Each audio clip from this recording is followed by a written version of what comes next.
रवि एक गरीब मजदूर था जो दिन रात मेहनत कर मुश्किल से कुछ पैसे कमाता था, जिससे उसका परिवार किसी तरह जीवन यापन कर पाता। उसके परिवार में उसकी पत्नी सीमा, 2 बच्चे और एक बुजुर्ग माँ थी। रवि का गांव एक ऐसे क्षेत्र में था जहां गर्मियों में तापमान बहुत अधिक हो जाता था। अब गर्मी का मौसम आ चुका था और दिन ब दिन गर्मी बढ़ती जा रही थी। रवि को मजदूरी करनी पड़ती थी, लेकिन गर्मी के कारण काम करना बेहद कठिन हो गया था। सबसे बड़ी समस्या यह थी कि बढ़ती गर्मी के कारण लोगों ने अपने काम काज भी कम कर दिए थे, जिससे रवि को काम मिलना मुश्किल हो गया। घर का खर्च चलाना अब बेहद कठिन हो गया था। एक दिन रवि अपनी पत्नी सीमा से बोला, अब तो परेशानी बढ़ती जा रही है। इतनी तेज गर्मी में काम करना मुश्किल हो गया है और ऊपर से काम भी कम मिलने लगा है।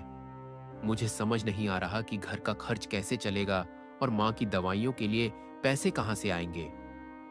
सीमा ने उसे सांत्वना देते हुए कहा, मैं भी काम की तलाश में इधर से उधर घूम रही हूँ, लेकिन मुझे भी कोई काम नहीं मिल रहा। आज काम मिलता तो घर चलाने में थोड़ी आसानी होती। आप चिंता मत करें, भगवान सब भला करेंगे। गर्मी तो सबके लिए बढ़ रही है, जो होगा देखा जाएगा। तभी वहां पर रवि का बेटा आ जाता है। पिताजी, दिन भर बहुत गर्मी होती है और रात को भी ठीक से नींद नहीं आती। भले ही 2 दिन का राशन कम लाइए, पर हमारे लिए एक पंखा लेकर आना। यह सुनकर रवि की आंखों में आंसू आ जाते हैं। पर रवि की चिंता कम नहीं हुई। अगले दिन वह मजदूरी की तलाश में निकला, लेकिन उसे कोई काम नहीं मिला।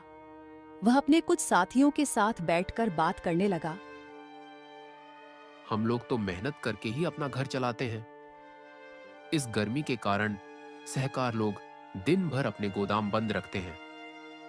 अगर हमें काम ही नहीं मिलेगा तो हम अपने परिवार का पेट कैसे भरेंगे? हाँ रवि भाई, तुम ठीक कर रहे हो। कमबख्त ये गर्मी हमें मार ही डालेगी।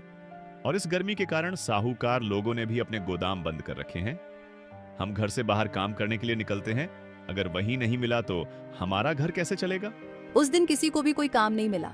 थक हार कर रवि घर लौटा।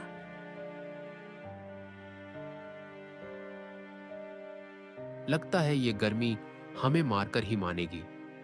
सभी साहूकार लोग बढ़ती गर्मी के कारण दुकान बंद रखकर दिन भर घर में एसी और कूलर के नीचे ठंडी हवा खा रहे हैं।